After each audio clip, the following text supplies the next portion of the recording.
Subscribe करें श्री चिन्मयानंद बापू जी के YouTube channel को और हमारे वीडियोस को सबसे पहले देखने के लिए बेल आइकॉन को दबाना न भूलें। जो पराये दर्द को समझे, जो पराई पीड़ा को समझे, वो साधु है। जो दूसरे के दर्द को समझे, साधनोति पर कार्यम, जिसका अपना कोई दुख ना हो, पर दुख दुखी संत सुपनीता।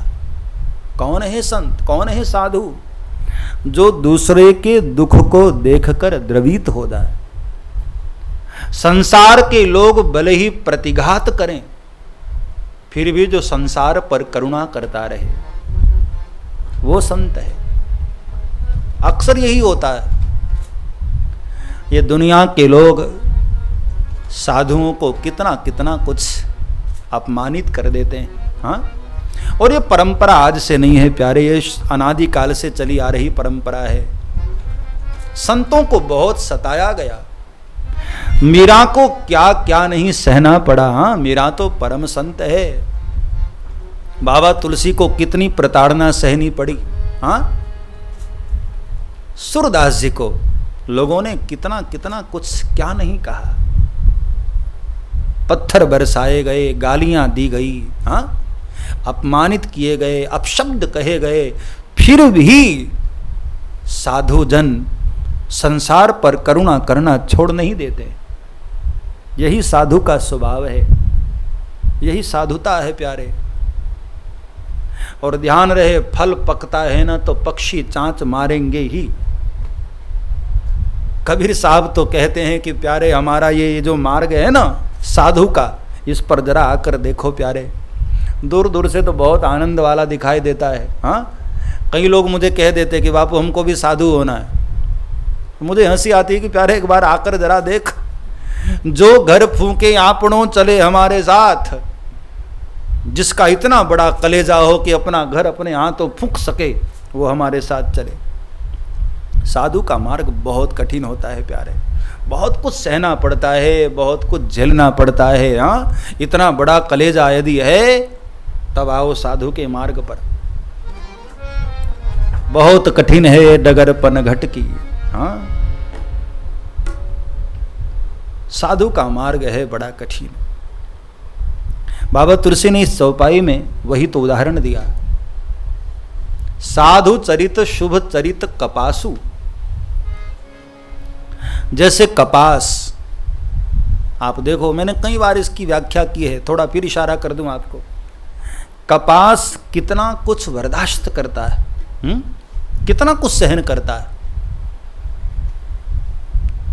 कपास के रुई को अलग किया जाता है, रुई से बीज को अलग किया जाता है, बीज के बाद फिर रुई के एक एक रेशे को अलग किया जाता है और सूत बनता है, फिर ताने बाने बुने जाते हैं, फिर कपड़ा बनता है, वस्त्र बनता है। और वस्त्र बन जाने के बाद भी कैंचियों से काटा गया, सुई से सिला गया, लेकिन इतना सहन करते हुए भी कपास अपना धर्म नहीं छोड़ा, तुम्हारे शरीर के छिद्रों को ढकने का कार्य करता है। ऐसे लोगों को ही पोषण करता है, उनके छिद्रों को ढकता है, उनके दोषों को ढकता है, जिसने कपास पर अपकार किया, जिसने कपास के ऊपर अत्याचार किया। ऐसे लोगों को ही छुपाने का कार्य करता है कपास। साधु का भी तो यही कार्य है। हाँ, जिन्होंने गालियां दी, जिन्होंने पत्थर मारे, जिन्होंने अपशब्द कहे, उन लोगों को भी साधु अपने हृदय से दुआ ही देता है कि प्यारे सुखी रहो, प्रसन्न रहो। यही साधुता है, यही साधु का स्वभाव है। अपने स्वभाव को तुम नहीं छोड़ते हो तो साधु भला अपने स्वभाव को कैसे छोड़ दे। हाँ, साधु का जीवन कपास की तरह होता है। जब तुम अपनी मस्ती को नहीं छोड़ते हो तो साधु जन अपनी मस्ती को कैसे छोड़ दे। हाँ, साधु जनों की अपनी मस्ती होती है, उनका अपना धर्म होता है। तुम अपनी दुष्टता निभाते हो तो साधु अपनी साधुता निभाता है। हाँ, कपास की तरह जिसका जीवन है वो है साधु। ऐसे साधु को बाबा तुलसी ने प्रणाम किया, वंदन किया। साधु चरित शुभ चरित कपासु, नीरस विशद गुण मैं फल जासु।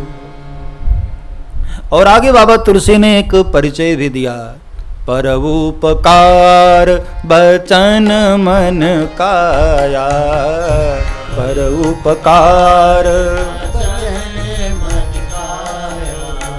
पर उपकार बचन मन काया, पर उपकार संत सहज स्वभाव खगराया, संत सहज स्वभाव खगराया, संत सहज स्वभाव खगराया, संत सहज स्वभाव खगराया, संत सहज स्वभाव खगराया,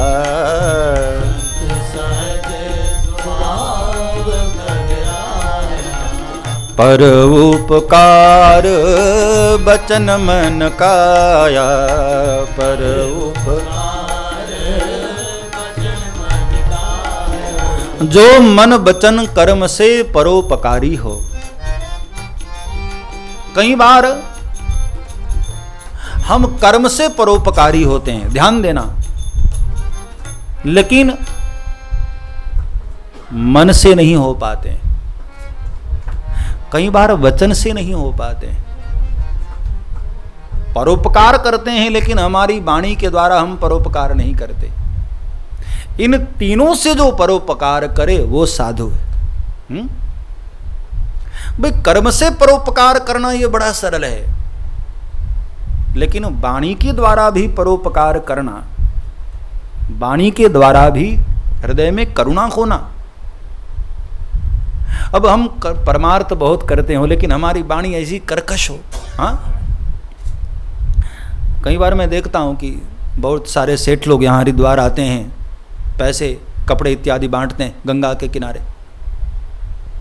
बहुत सारे गरीब लोग बैठे होते हैं तो गंगा के किनारे कई बार बड़े बड़े सेठ लोग हरिद्वार आकर उनको कपड़े देते हैं।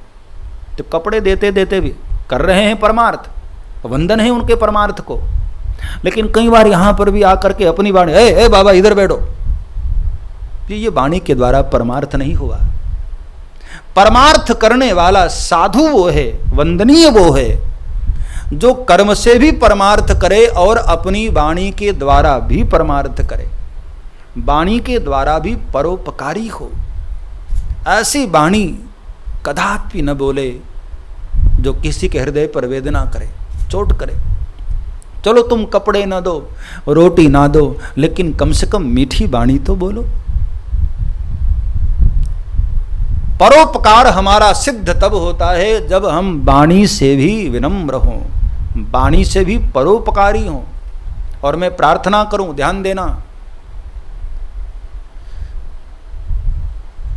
कर्म से परोपकार न कर पाओ ना तो चिंता नहीं, कम से कम मीठी वाणी बोलकर ही परोपकार कर दो प्यारे। ये सबसे बड़ा परोपकार है।